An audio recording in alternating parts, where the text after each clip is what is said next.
Bienvenidos a otra clase de semiología. Si todavía no te suscribiste al canal, puedes hacerlo en el icono que se encuentra en la parte inferior izquierda o derecha de tu pantalla, mejor.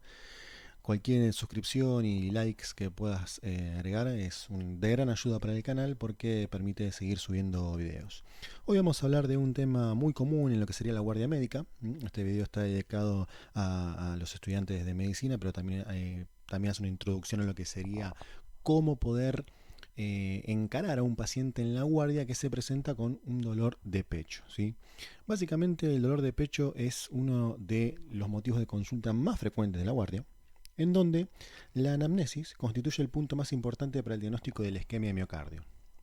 Es decir, el interrogatorio que nosotros realicemos sobre el paciente va a ser lo más importante para poder llegar a un diagnóstico certero, ¿sí? Más importante aún que la realización de un electrocardiograma, ¿sí? Porque muchas veces el electrocardiograma puede ser normal en el contexto de un infarto o una angina de pecho, ¿sí?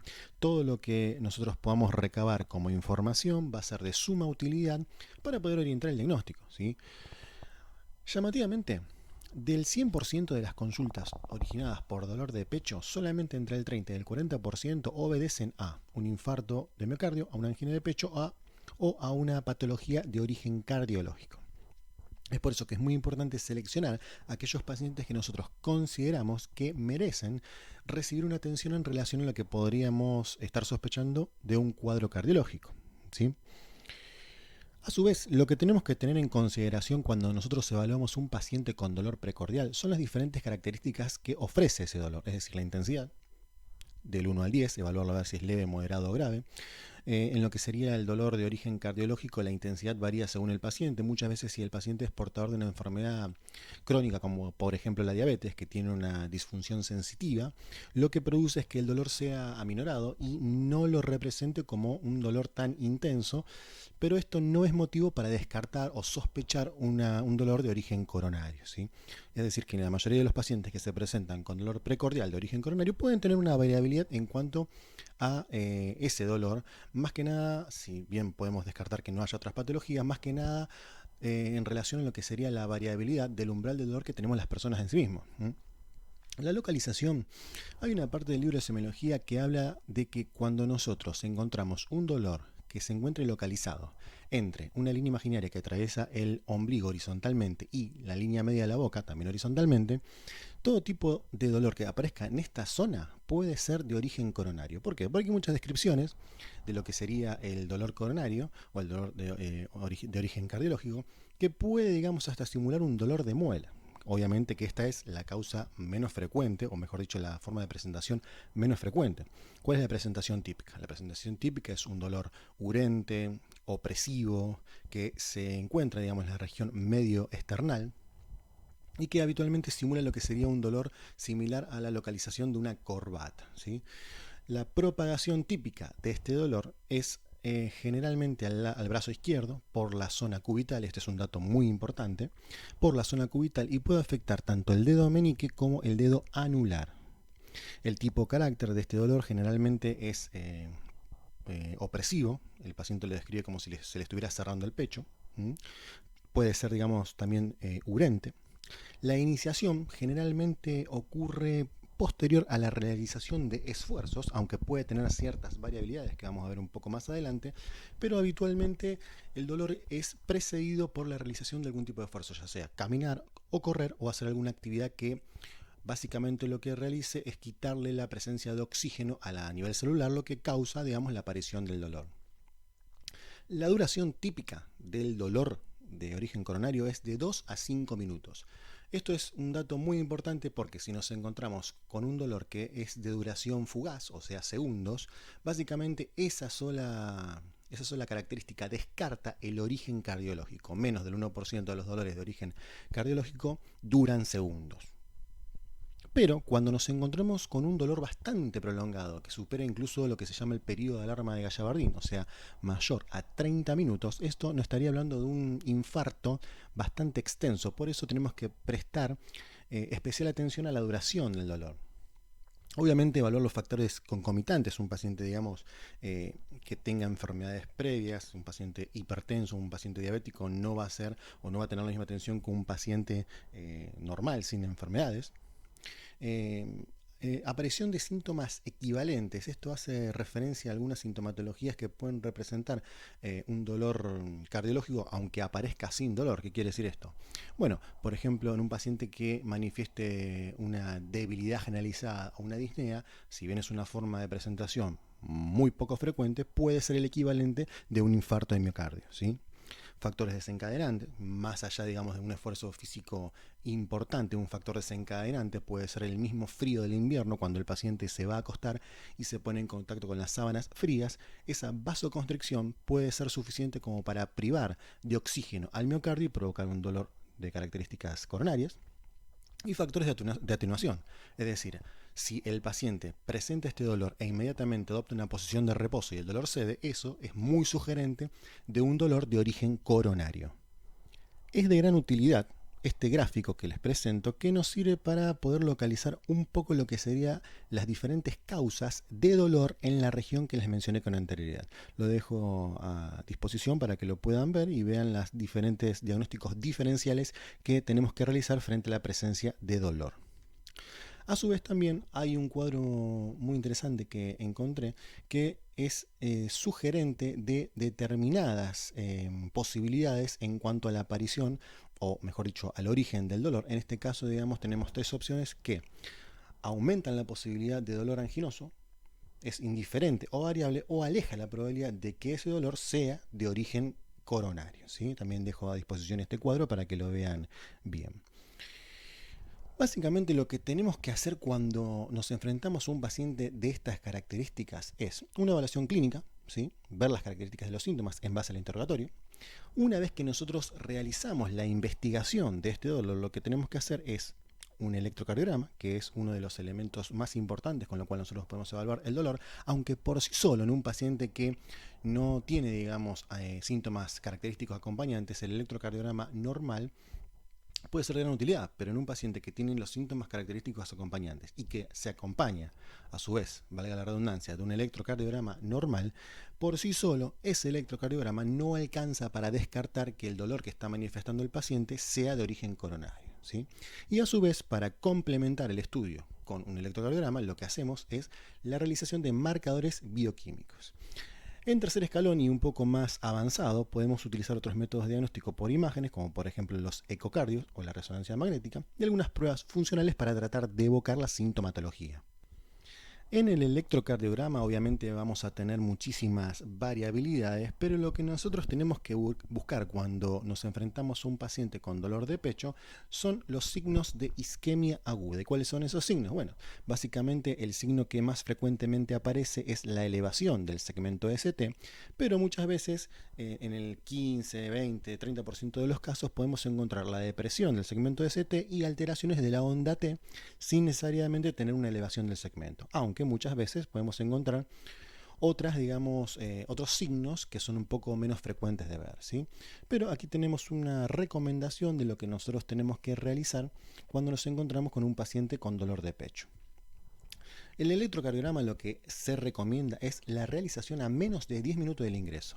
Esto es muy importante. ¿Por qué? Porque un paciente que nosotros evaluamos y que tiene un dolor de pecho de menos de 30 minutos de duración y que sospechamos que es altamente probable que sea de origen cardiológico y que luego, por ejemplo, confirmamos que tiene un infarto, va a tener un tratamiento diferente a aquel paciente que ya viene con un dolor de pecho de mayor duración, ¿sí? Se le pueden realizar intervenciones más tempranas que al paciente le pueden salvar la vida. Es por eso, digamos, que en este video solo vamos a hablar de lo que sería la evaluación inicial, pero, digamos, el tratamiento tiene, digamos, algunas variabilidades un poco más complejas que son específicas de los hemodinamistas o los cardiólogos, ¿sí?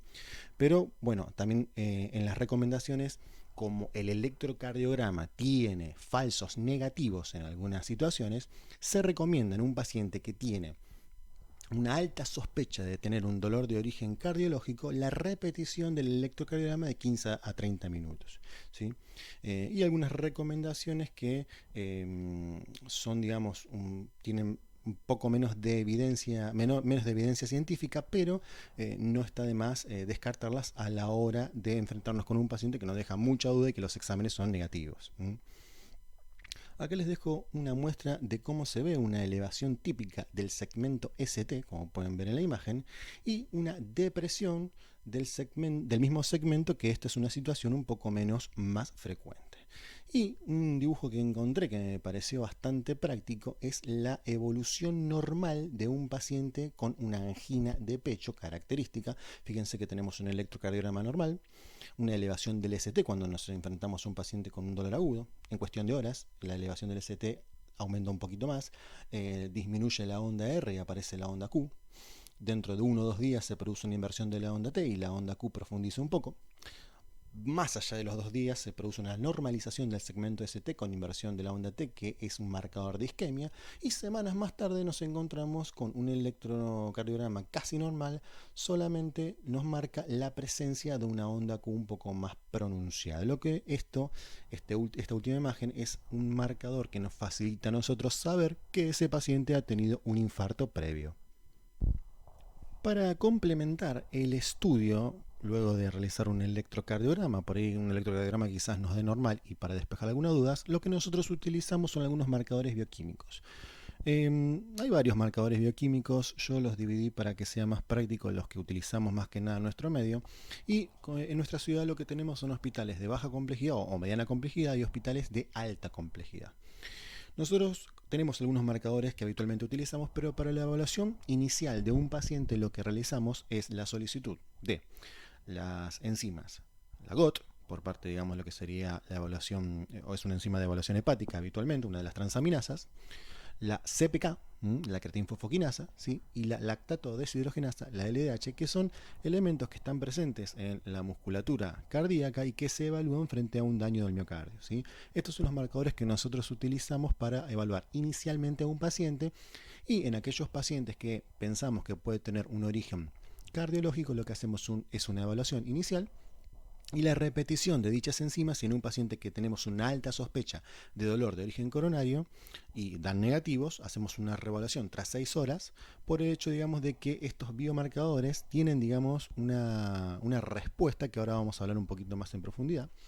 Pero, sin lugar a dudas, los marcadores que más específicamente a nosotros nos van a dar la pauta de que un paciente se encuentra con un infarto de miocardio son las troponinas. Pero lamentablemente en nuestro medio, las troponinas solamente pueden ser pedidas por un cardiólogo en hospitales de alta complejidad. De todas maneras, en un paciente que tenemos, digamos, una sospecha de un infarto de miocardio, la red que nosotros tenemos, de la red de salud con la que contamos en nuestra ciudad, nos permite ponernos en comunicación con los diferentes cardiólogos que están en los hospitales de mayor complejidad, pedirles ayuda, ¿sí? Y evaluar a qué hospital podría ser derivado el paciente, como así también poder pedir las troponinas a distancia, ¿sí? Básicamente lo que nosotros tenemos que saber es que la mayoría de los marcadores se elevan rápidamente, pero algunos son rápidamente también eliminados del sistema, como es el caso, por ejemplo, de los marcadores iniciales. Es por eso que en un cuadro que viene arrastrándose varios días, quizás el clearance de estas enzimas puede haber sido muy rápido, y lo que se produce es que nosotros no podamos detectar a tiempo el cuadro, pero las troponinas permanecen más tiempo elevadas en sangre. Nosotros entonces solicitamos GOT, CPK y LDH. En cuanto a la CPK, lo que nosotros podemos solicitar también es su fracción, la fracción MB, que es una de las que habita más que nada en el músculo cardíaco, y cuando supera un determinado porcentaje, en este caso más del 5% de la creatinina circulante en sangre, es altamente sugerente también de que el paciente puede estar sufriendo un daño cardíaco. Por eso también es un marcador en nuestro medio de mucha utilidad, aunque en las guías internacionales quizás esté un poco menospreciado. Pero bueno, es con lo que contamos nosotros en nuestro medio. A su vez también las otras enzimas son un poco menos específicas, pero también son de gran utilidad. ¿Qué hacemos con un paciente que tiene dolor de pecho? Bueno, primero identificar si el paciente realmente está sufriendo dolor de pecho, que lo vamos a hacer con el interrogatorio. Lamentablemente con el acceso a internet hay acceso a mucha información, y muchos pacientes también tienen acceso a cómo es un infarto de miocardio. Entonces nos vamos a encontrar con que muchos pacientes concurren con dolor de pecho, y esos pacientes han leído también, digamos, el capítulo de dolor de pecho, que muchas veces evocan los síntomas típicos, o sea, el dolor coronario típico, o sea, el dolor a nivel precordial y que se irradia hacia el brazo izquierdo. Pero muchas veces cuando uno hace preguntas más sutiles, como por ejemplo, ¿por qué parte del brazo se te irradia? No, toda la mano, o por el dedo pulgar. Entonces, fíjense qué importancia toma el interrogatorio, porque nos permite diferenciar un paciente que realmente está sufriendo un dolor coronario de un paciente que quizás no lo esté. Entonces, el interrogatorio más el examen físico, al no encontrar, por ejemplo, alteraciones en los latidos cardíacos, en los ruidos cardíacos, o al presionar el pecho, el dolor se aumenta, eso ya es un factor importante como para determinar que realmente el paciente no está teniendo un dolor de origen coronario. Pero en aquellos pacientes que tenemos alta sospecha de que el dolor realmente sea de origen cardiológico, lo que tenemos que hacer entonces es que colocar, digamos, una vía periférica, un monitor cardíaco, oxígeno, porque básicamente el dolor se produce por la falta de oxigenación, y monitorear de forma continua los signos vitales y los niveles de oxígeno en sangre. A su vez también lo que tenemos que hacer es realizar un electrocardiograma en la búsqueda de los elementos que les mencioné con anterioridad. Lo que podemos hacer rápidamente es administrar aspirina en las primeras etapas. Esto evita que el daño se profundice.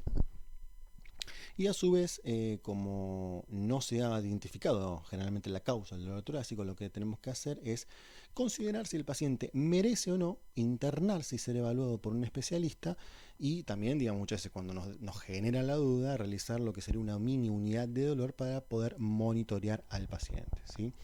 Estas son las medidas iniciales o las actuaciones que nosotros tenemos que tener y que va a variar en base al resultado que encontremos en los exámenes complementarios.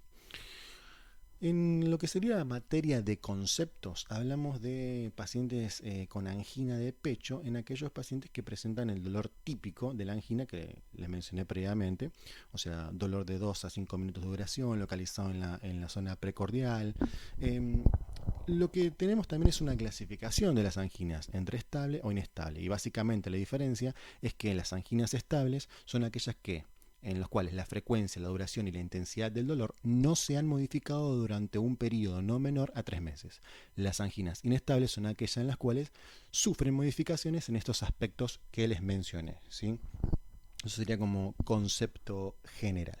Bueno, esto es lo que nosotros tenemos que hacer básicamente, o cómo tenemos que actuar frente a un paciente con dolor precordial. Cualquier duda o pregunta, estoy a disposición, lo que necesiten. Obviamente que siempre los videos son como para darle un pantallazo y como para que ustedes sepan cómo tienen que actuar frente a una determinada situación.